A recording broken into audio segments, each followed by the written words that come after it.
The Maw Beneath the Floorboards. Liam had been searching for a cheap place to stay after his recent eviction. The old boarding house on the outskirts of town seemed perfect.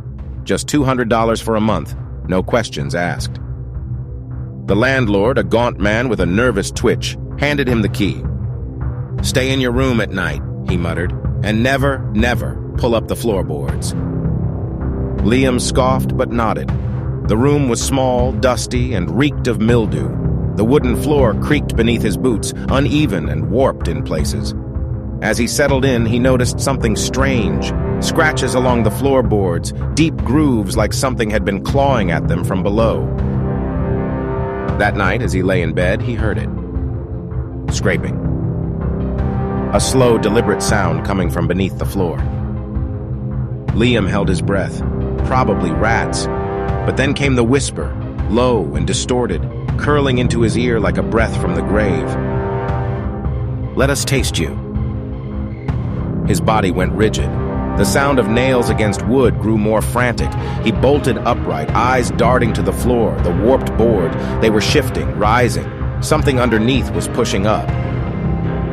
Liam scrambled backward as a single yellowed fingernail pierced through a crack, then another and another.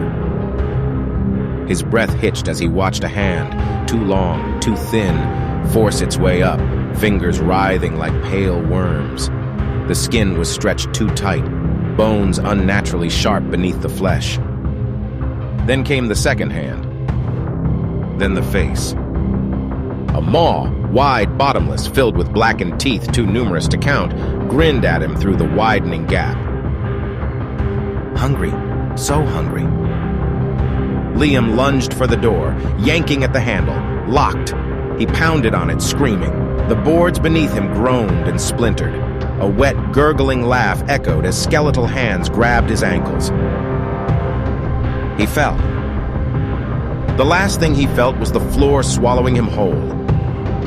The next morning, the landlord entered the room, sighing.